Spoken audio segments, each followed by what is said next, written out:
Oke, baik. Dari awal lagi.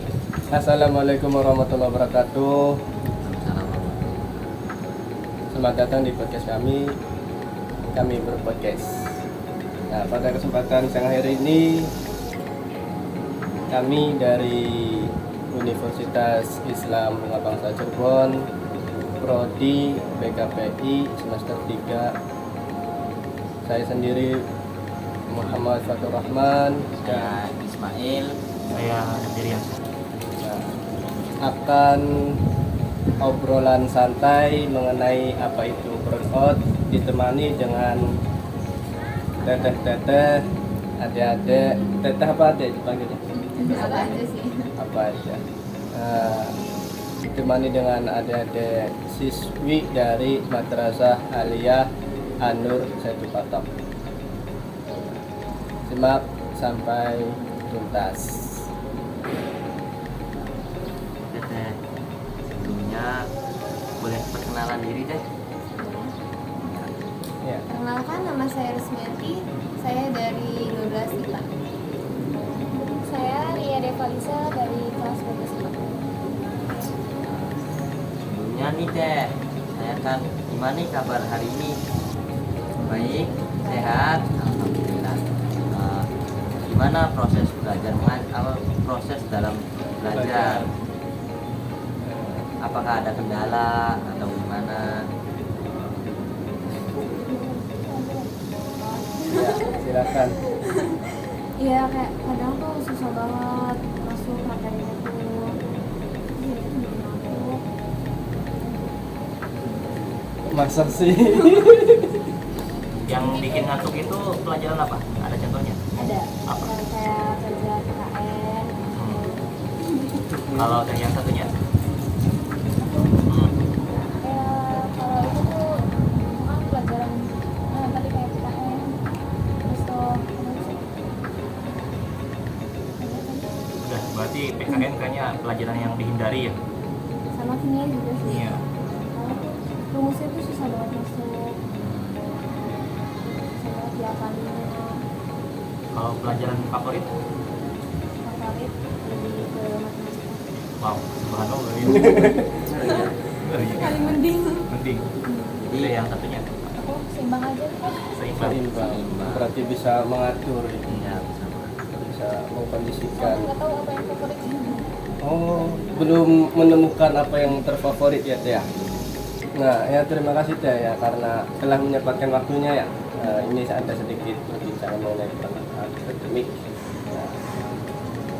Burnout akademik sendiri adalah suatu kondisi di mana tubuh kita merasa kelelahan fisik ataupun kelelahan mental yang bisa disebabkan karena adanya tuntutan tugas dari sekolah ataupun karena rutinitas kita yang tidak teratur, terjadwal gitu.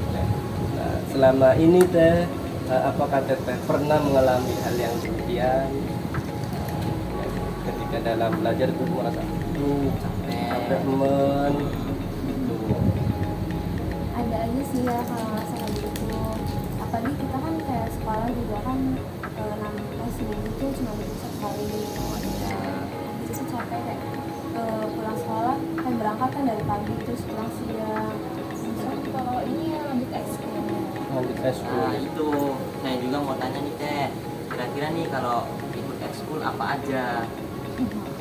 Saya ikutnya multimedia kreatif sama OSIS. Kalau saya multimedia kreatif, pramuka sama OSIS. Berarti ikut semua, ada 3 ya? Ada 7. Ada 7. Oh, banyak banget ya. Jadi itu juga salah satu tanda-tanda yang bikin kita burnout dalam akademik teh. Dalam arti dimana nanti kita itu nggak bisa bagi waktu antara buat belajar, khusus belajar sama ekskul gitu teh. Itu juga termasuk tanda-tanda burnout akademik. Dimana salah satunya yaitu seperti halnya kelelahan berkepanjangan. Jadi Tete nih kayak capek banget rasanya tuh ya kan yang dirasain Tete sekarang gimana Tete tuh kayak ngerasa capek banget berarti udah pernah dirasain nih yang kelelahan ini ya. Terus contohnya lagi kayak penurunan kinerja. Teteh pernah nggak punya rasa kayak belajar udah lama, maksudnya belajar nih dipantengin terus, ternyata tetap nggak fokus. Pernah nggak? Iya, pernah. Gimana kira-kira? Di pelajaran apa Di bisa pelajaran cerita? apa coba? Matematika. Matematika. Gimana? Coba ceritain. Kayak gitu, itu kan udah fokus tapi itu nggak pernah masuk gitu. Nah, itu juga termasuk tanda-tanda berontak akademik teh, di mana kesulitan fokus, menurunnya kualitas pekerjaan dalam akademik. Jadi belajarnya capek, padahal kita udah fokus nih, ternyata nggak masuk. Itu juga termasuk salah satu tanda-tanda berontak akademik. Satunya lagi kehilangan motivasi. Teteh, kira-kira nih sering dengerin Ustadz Hanan Ataki nggak nih yang jadi motivasi atau gimana? Kira-kira pernah sering dengerin orang-orang yang dapat motivasi? Kalau pernah tapi nggak terlalu sering banget. Yang lebih biasa menumbuhkan motivasi dalam diri itu dari hal apa? Dan biasanya kadang kalau saya lagi capek itu Main game. Main game itu bisa jadi itu ya, tambahan semangat gitu ya, biar jadi kayak ada biar- relax gitu pas itu.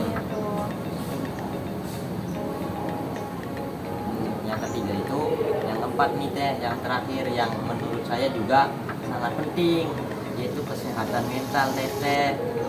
Kesehatan mental ini harus dijaga teh. Contohnya pola makan itu harus dijaga teh. Misal jadi teh pagi makan ya harus makan.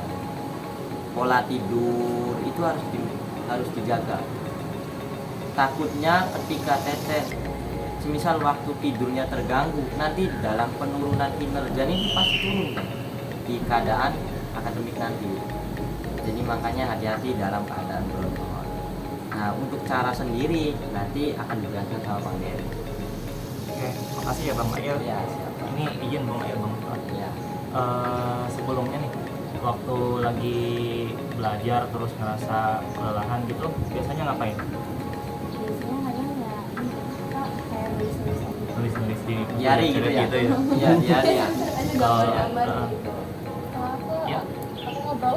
Ngobrol gitu ya pas di kelas gitu ya. Nah, Tapi emang ya kita semua pasti pernah ngalamin ya. Iya, Apalagi betul. waktu pas kita masih di sekolah juga ya, dulu kelas lagi biasanya lebih agak parah nggak sih? Iya, gimana dari perempuan? Ya, kadang kalau saya pernah saya sampai kabur gitu. Saya juga pernah. Jadi itu bukan hal yang menakutkan banget, tapi Iya. tetap butuh perhatian ya.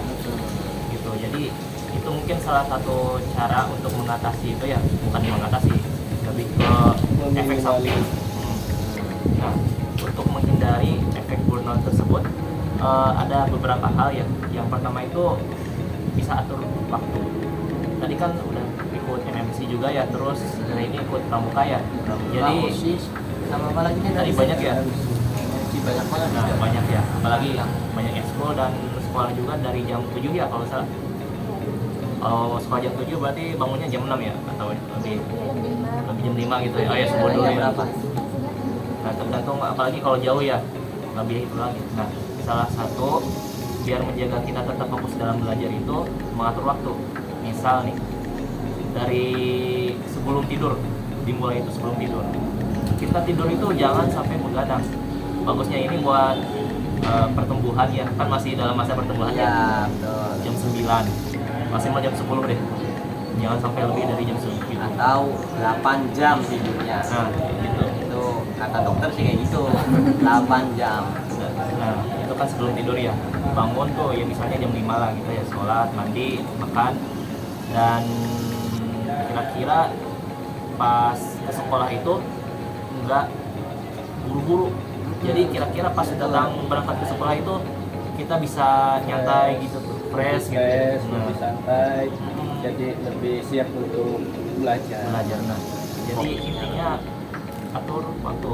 Ini salah satu apa ya yang saya tanamkan dalam pribadi itu, lebih baik menunggu 10 menit daripada terlambat 1 menit gitu. Jadi saya lebih mending mandi lebih awal daripada terlambat 1 menit. Itu yang saya coba buat pelajari. Saya juga masih banyak kerja dan kuliah juga ya. Saya juga ya sharing aja lah gitu kan. Saya juga masih belajar gitu. Tapi itu salah satu yang saya tanamkan ke diri saya sendiri gitu. Alhamdulillah ya. Dengan itu saya bisa mulai agak fokus gitu. Saya juga waktu itu gak suka banget sama yang namanya matematika, fisika, kimia. Gak sama. Tapi alhamdulillah dengan mengatasi itu dengan atur waktu saya, meskipun nggak paham banget tapi saya ada yang masuk sedikit gitu. Bisa mengikuti. Iya, karena kita sebelum masuk kelas itu ada waktu duduk dulu untuk menata buku, misalnya menata pikiran gitu. Nah itu salah satu caranya gitu, atur waktu. Kira-kira nih Teteh gimana ketika Teteh pas pertama kali habis bangun tidur? Coba ceritain kegiatan Teteh. Aku langsung ada. Ya terus Ya itu kalau lagi nggak mau salah. Terus menata buku kan kadang malam kan. Nah nanti dicek lagi takut ada tapi kadang lupa. Terus abis itu siap-siap dulu pakai kerudung, habis itu siap-siap pakai seragam, terus beresin kasarnya. itu juga biar agar waktu itu lebih konsisten Teh. Itu yang suatu hal yang harus ada jadwal gitu. Jadi yang dimaksud atur waktu dengan baik itu harus ada jadwal Teh. Jadi dia contoh nih kayak saya ya, maaf nih Teh, emang kami dari mahasiswa BPT ini karyawan. Dalam arti karyawan kan berarti mempunyai kesibukan yang lebih. Tetapi ketika itu saya bisa mengatur waktu saya. Akhirnya dalam kinerja saya itu lebih fokus gitu ya. Jadi juga ketika sudah tahu akan atur waktu dengan baik, kita harus mempunyai jadwal. Jadwal keseharian itu penting buat kita agar agar mempunyai waktu yang baik. Lanjut Bang Heri. Oke. Yang berikutnya itu prioritaskan kesehatan. Nah, jadi kesehatan tuh bukan kesehatan fisik aja ya. Iya. Kesehatan Mental. mental juga gitu. Jadi yang maksud jadi prioritaskan ini itu misal kita dalam sekolah kita merasa burnout gitu kan. Kita harus prioritaskan dulu untuk gimana ya, meskipun kita mengikuti pelajaran gitu, mengikuti tapi berusaha untuk menenangkan diri. Misal dengan jangan sampai mengganggu yang lain, tapi kita bisa menghembuskan nafas itu, tarik nafas dalam-dalam gitu kan biasanya membantu gitu. Dan juga jangan jangan terlibat dengan obrolan, kan biasanya ada kan Gosip. gitu ya, gosip gitu.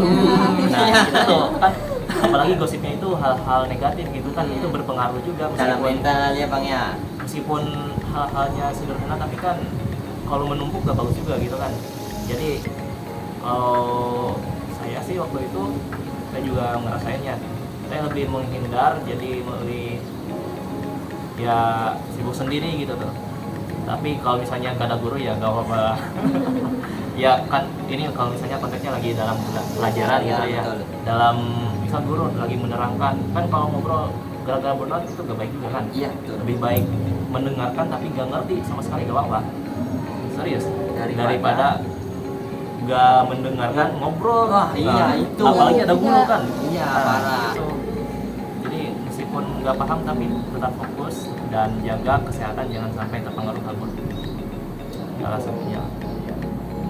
Untuk kesehatan mental sendiri ya, ya kita berusaha agar tidak terlalu stres ataupun merasa tertekan karena adanya tugas individu dari sekolah yang menumpuk, apalagi kan ketika dalam satu hari mata pelajaran hari tersebut ada tugas semua, kita kan jadi begadang gitu kan. Itu kan bisa nah kita atur aja, wah hari ini tuh semua pelajaran di hari tersebut ada PR semua, nah kita pipin aja cicil di hari setelah pulang sekolah ataupun ketika ya kan tadi kan ikut ekskul ya, ketika istirahat ekskul kan ada ya kan ya, ketika waktu isoma kan 15 menit ataupun berapa menit kan bisa buat satu nomor gitu kan. Itu kan ya agar apa, agar kita itu tidak merasa tertekan karena adanya tugas-tugas yang menumpuk. Nah, apakah Teteh pernah mengalami begadang karena mengerjakan tugas? Pernah sih, apalagi kemarin tuh ada kayak hampir satu hari tuh semuanya ini makanya dia ulangan hari itu. Kan kalau ulangan kan nggak boleh buka buku kayak gitu, jadi rumus-rumusnya kayak gitu itu diapalin. Waktu itu ada dua mapel ya, nah dan gue itu jam kayak gitu 3 sampai langsung 1 hari itu kan kayak jadinya banyak banget kan. Iya betul. Yang dirasain apa nih? Kayak capek atau apa? Ya pasti capek banget ya. Iya. Pastinya capek dan tertekan ini. Nah itu. Aduh gimana ya besok ulangan ujian harus nyiapin nih dalam SKS kejar Wah, kebut semalam. iya, betul, ya. Kejar kebut semalam itu bahaya itu. Sampai nggak tidur. Tapi emang teh intinya sih jangan sampai waktu kita itu terbagi teh. Harus bisa memberikan waktu gitu ya Untuk untuk istirahat. Jangan sampai ada kata PR sampai larut-larut ternyata tetenya nggak tidur. Nanti malah terjadi juga dalam kesehatan. Jadi Bisa jangan sampai. kesehatan, bisa mengganggu kesehatan dan berdampak nanti di sekolah itu Betul. lelah, bisa-bisa tidur, fokus. tidak fokus ataupun lain sebagainya. Oke, Pak. Oke, Pak. Dan tadi cara lainnya itu untuk mengatasi burnout dalam belajar ya, ada di situ ambil waktu untuk diri sendiri.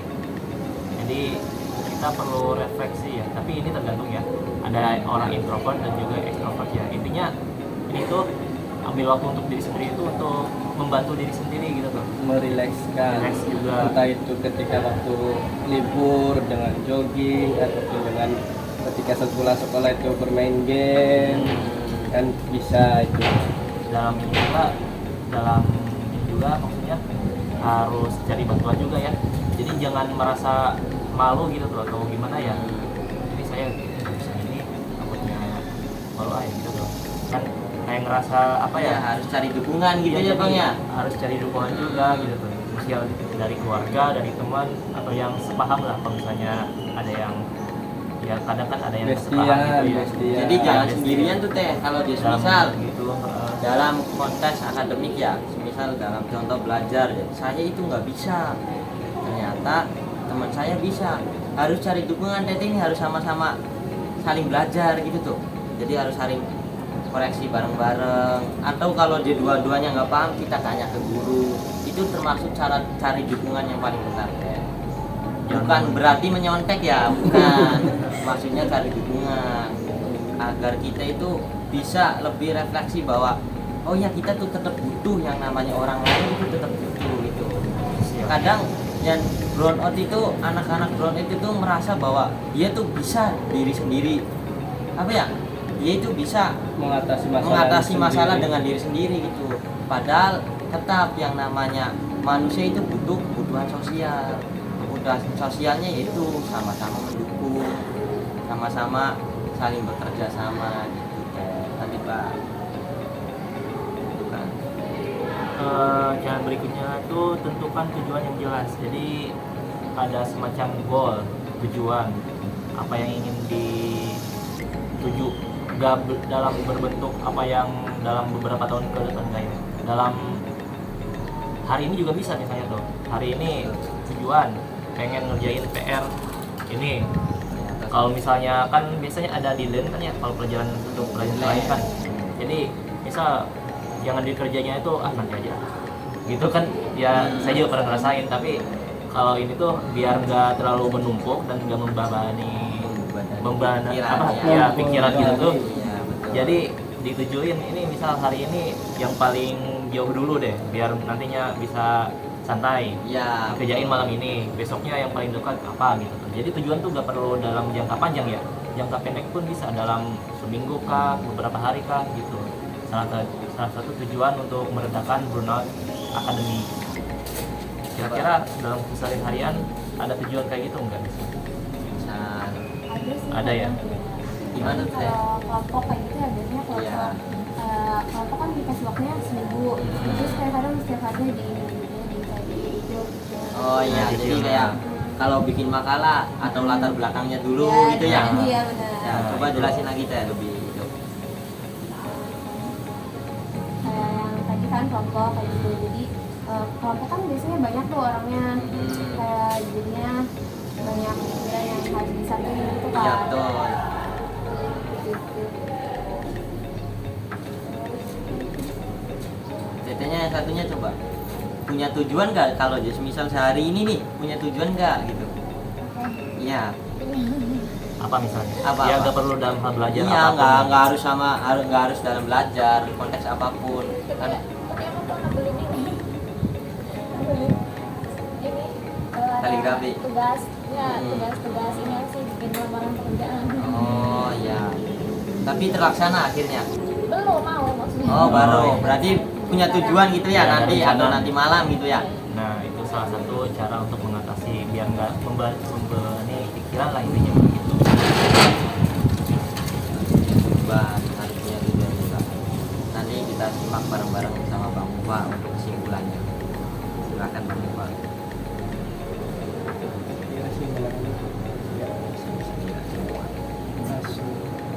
ya jadi setelah perbincangan tersebut kan bisa disimpulkannya yang namanya burnout akademik adalah kondisi tubuh bisa kelelahan, bisa kelelahan mental ataupun kelelahan fisik di dalam kegiatan akademik. Tadi kan udah obrolan mengenai bagaimana sih cara-caranya, dan ya intinya ketika kita mentargetkan hal tersebut dan kita mengatur waktu sesuai dengan apa yang kita jadwalkan, intinya satu, kompeten atau istiqomah. Ketika jadwal tersebut atau schedule tersebut kita bisa dilaksanakan secara istiqomah atau kompeten, konsisten, secara konsisten, maka bisa menetralisir atau meminimalisir, bahkan bisa menghilangkan yang namanya burnout akademik. Karena burnout akademik adalah suatu hal yang sering terjadi di kalangan pelajar, entah itu dari SMP, SMA ataupun mahasiswa gitu. Jadi ya ini sekitar sharing ya tadi mengenai burnout akademik kan karena banyaknya tugas, kemudian ditambah dengan organisasi sehingga kita kekurangan waktu untuk mengistirahatkan tubuh.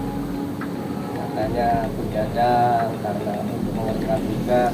Nah, nanti di esok paginya itu kan kita kelelahan, bisa dalam bentuk kelelahan tersebut kita bisa untuk tidur, kan itu kan suatu hal yang tidak patut dicontoh karena ketika dalam belajar kok kita tidur, berarti kan kita itu kan tidak siap untuk belajar.